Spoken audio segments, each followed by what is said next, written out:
China, sinabihan ng Pilipinas na naghahanda daw kasama ang ibang mga bansa laban sa kanila. In some point, tama naman.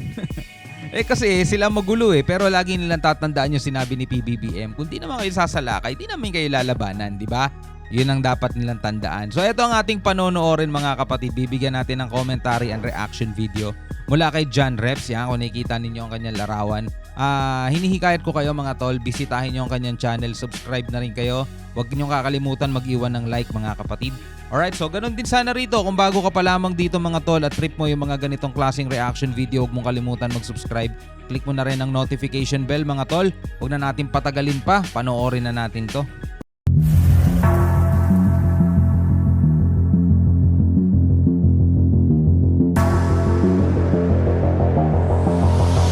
Noong Biyernes ng umaga ay dumating si Pangulong Marcos Jr. sa Zambales para saksihan ang isinasagawang malaking amphibious drills ng Australian Air Force, Philippine Marines at US Marine Corps. Wow. Aakalain mong war zone ang naval base na ito dahil sa isinasagawang exercise. Para tayong nanood ng sine. This is a very large exercise. There were so many elements involved.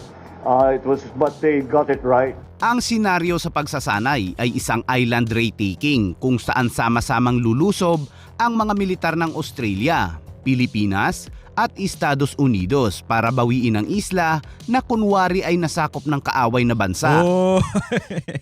Oy, pwede yun ha.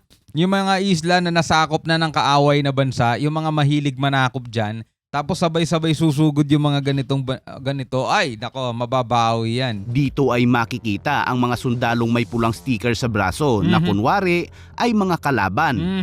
Sa pagsisimula, mula sa himpapawid ay tumalo ng ibang mga paratroopers. Kaya naman pala tamang inala yung China Mga mukhang binigyan nila ng bandilang puli. Himpapawid ay tumalo ng ibang mga paratroopers.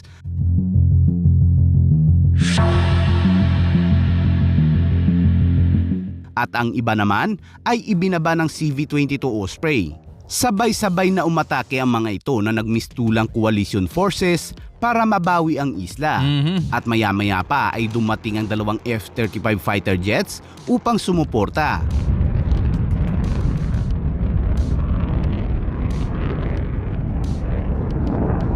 Kasama rin sa drill sa mga amphibious assault vehicles at AIM-1A1 battle tank. At nang mabawi na nga ang isla mula sa kalaban ay nagtayo ang mga ito ng bandila ng Pilipinas. Ang exercise alon ay bahagi ng Indo-Pacific Endeavour Campaign ng Australia kung saan paiigtingin ito ang defense cooperation sa Pilipinas. Ang galing no? Biro mo, tatlong bansa to, Pilipinas, Amerika, Australia. Pero bandila ng Pilipinas ang itinayo. Kasi Pilipinas ang naaagawan ng isla, hindi naman sila no? So tayo bida mga tol. At ang ensayong to talaga para sa pagbawi ng islang mga sinakop mga tol, no? Kaya pala tamang hinala yung mga inchik. Ang bansa na laging binubuli ng China sa sarili nitong karagatan. Tama. Ang mga ganitong pagsasanay ay malaking tulong sa mga sundalo na malaman ang kanilang mga kakayahan at upang madagdagan din. Kaya naman sa nakatakdang pagbisita ni Australian Prime Minister Anthony Albanese sa bansa ay pag-uusapan nila ni Pangulong Marcos Jr. ang tungkol sa pagsasagawa ng marami pang mga exercise. Well, I think we will be discussing for sure also the continuation of this kind of joint exercise to increase the capabilities again of our alam naman ninyo pagka na maganda ang coordination, lalong-lalo na pag sa military, pagka napakalaki ng multiplier effect. And that's why it is important that we continue that. Muli namang nangako sa Pilipinas ang Australia na handa itong magsagawa ng magkasanib na pagpapatrolya sa West Philippine Sea na sana ay maisakatuparan na rin. Tama. Is with the progress of those discussions, and we expect that the first of those joint patrols will happen in the not too distant future. Tama no, yung mga ganyan mga bagay. Maraming salamat sa iba't ibang mga bansa na talagang sumusuporta at tumutugon sa pangangailangan ng Pilipinas. Kasi alam naman natin mga tol, napabayaan ng ating sandatahang lakas Iminin man natin o hindi, kitang-kita naman natin Kung hindi sila napabayaan di sana wala tayong modernization program ngayon na ginagawa. Sana meron tayo mga advanced military weapon. Sana meron tayong mga advance na kagamitan. Sana marami tayong barko. Kaso nga napabayaan mga tol 'di ba? Nung unang panahon pa lang siguro hindi pa ganoon kamahal yung mga barko noon kumpara sa ngayon. Kung noon tayo nagsibilihan, kung noon dapat meron na tayong mga submarine, meron tayong mga malulupit na jet fighter ngayon, mga malalaking barko, hindi maliliit na talagang binubulas lang ng China dahil sobrang liliit na mga barko natin. Diba? Ngayon pa lang talaga as in nakikita natin na kailangan pala, dapat noon pa, no? Kailangan pala na mag-invest ang gobyerno sa ganito kasi kailangan natin pala to. Hindi natin inakala na darating ang panahon na mangyayari to. Well, dapat nga noon pa kasi 1999 isinadsad yung BRP Sierra Madre sa kung anong dahilan, di ba? Dahil nga merong inukupa ang China. So dapat from that time, from that moment, mga kapatid, naisip na agad ng gobyerno, teka, kailangan natin magdagdag ng mga barko. Mukhang darating ang panahon, mauubos lahat ng isla natin at sasakupin nila. Kailangan natin magpalakas, magdagdag ng barko, magdagdag ng submarine, magganon, di ba? Kaso wala eh.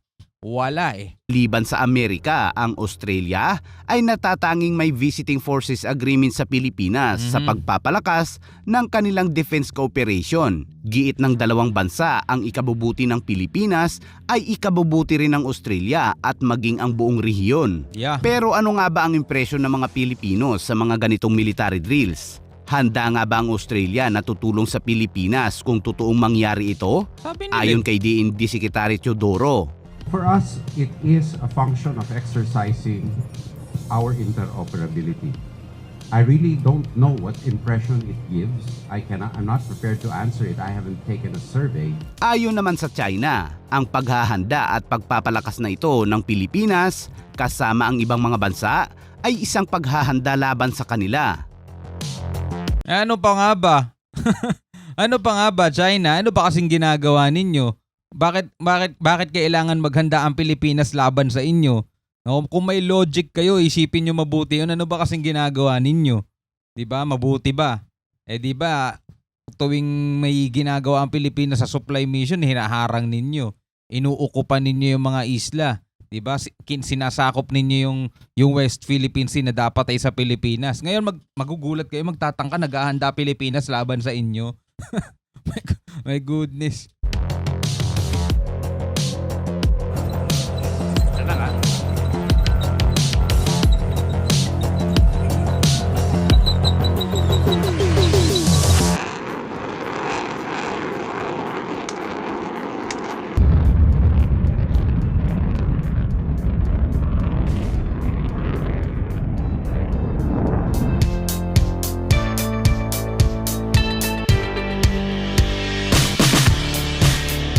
Para naalala ko yung digmaan nung unang panahon.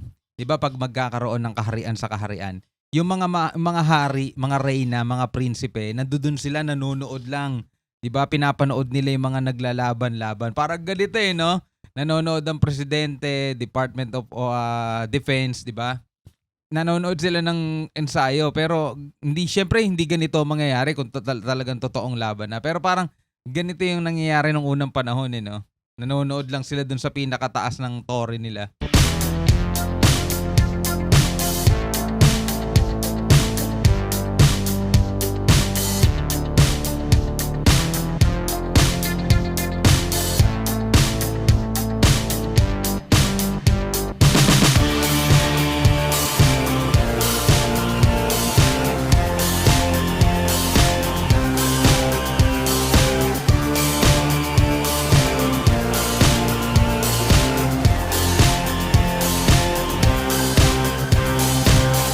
Alright mga kapatid, nasaksihan natin ito nga pag-iensayo ng Amerika, Australia at saka ng Pilipinas. At nagtataka pa ba ang China at pinaghahandaan daw sila? Magulat sila kung wala naman silang ginagawang mali. Kaso maling-mali nga yung ginagawa nila, di ba? Ayon sa kanila daw yung yung lupa, teritoryong yun. Pero sila lang kasi ang may claim nun.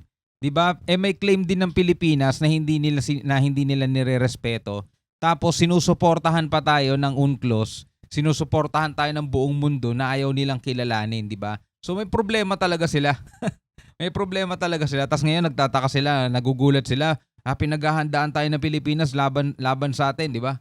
My goodness naman talaga itong mga inchik na to. Ano masasabi ninyo rito mga tol? Comment kayo sa baba. Pag-usapan natin yan sa susunod na video. Hanggang sa muli, ako nga pala si Shobal D. Peace out.